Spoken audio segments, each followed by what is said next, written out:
एक बंदा जो पेशावर ज़ल्मी के 9 मैचेस के अंदर बेंच पे बैठा रहा, वो पाकिस्तान भी सबसे पहले वापस आया जबकि दूसरे प्लेयर नहीं आ रहे थे, लेकिन उसको फिर मैच नहीं खिलाया जा रहा। मैच उसको खिलाया जा रहा है पेशावर ज़ल्मी के अंदर एक सबसे बड़ी पर्ची टीकेसी को, टॉम कूलर कैडमोर, जिसके ऊपर इन्होंने क्या किया, वाइल्ड कार्ड मारा।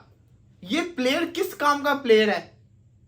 पेशावर ज़ल्मी क्या पाकिस्तान की टीम बन गई? जबरदस्ती खिलाए पे खिलाई जा रही है, खिलाए पे खिलाई जा रही है। नजीबुल्लाह ज़दरान ने क्या ज्यादती की है? सबसे पहले वो पाकिस्तान आप लोगों के लिए आ रहा है, पहले भी आपने उसको मैचेस नहीं खिलाए, अभी भी नहीं खिलाए, उसको खिलाओ। टीकेसी को जबरदस्ती क्यों टीम में घुसाया हुआ है? पेशावर ज़ल्मी की हार की सबसे बड़ी वजह ये टॉम कूलर कैडमोर है। ये किसी काम का प्लेयर नहीं है। ये सिर्फ और सिर्फ T10 के अंदर रन कर सकता है। ये सिर्फ और सिर्फ इसका भी ये हिसाब है कि पूरे टूर्नामेंट में 1-2 इनिंग्स चल गया, बाकी फ्लॉप।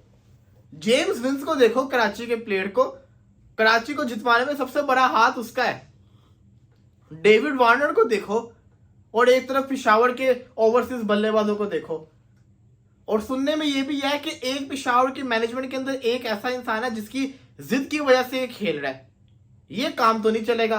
बाबर आजम को इस पे एक्शन लेना चाहिए। अब आते हैं जरा बाबर आजम के ऊपर।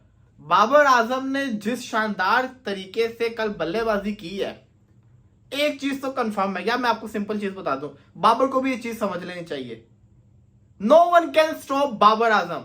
ये बाबर को पता होना चाहिए, पाकिस्तान में कोई ऐसा बंदा नहीं है जो आपको रोक सकता है। You are the best. तुम बेस्ट थे, तुम बेस्ट हो, तुम बेस्ट ही रहोगे। बाबर को ये चीज समझनी पड़ेगी कि बाबर जब भी जहां भी खेलेगा बाबर रन्स करेगा। बाबर ने न्यूजीलैंड वाले टूर के अंदर जब 1 डाउन के ऊपर आया 350 मार दिए। एकदम से पोजीशन चेंज ही हुई थी ना, लेकिन 50 आए।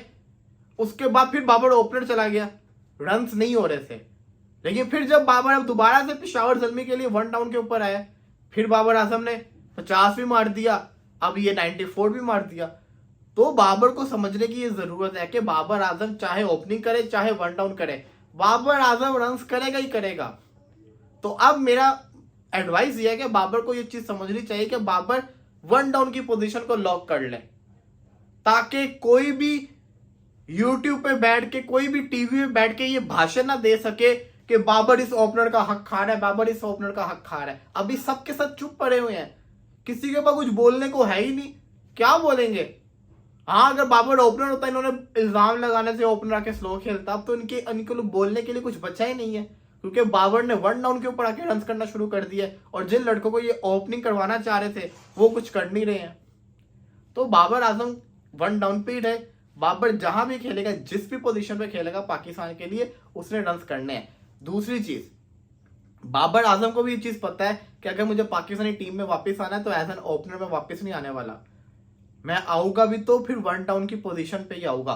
और 1 डाउन की पोजीशन के ऊपर, ये सुन लो मेरी बात, अभी इसी वक्त पूरे पीएसएल के अंदर 1 डाउन की पोजीशन के ऊपर जब जब बाबर आजम ने खेला है, परफॉर्मेंस करके दिखाई है, और बाबर आजम के रन्स बड़े अच्छे हैं। बाबर आजम के रन्स बड़े अच्छे हैं। 1 डाउन की पोजीशन में कौन कौन खेलता है? इस्लामाबाद से मुनरो खेल रहा था, फिर कभी कभी वो भी आ जाता है, आगा भी आ जाता है, इतनी परफॉर्मेंस नहीं है। इसी के साथ साथ मुल्तान से उस्मान खान,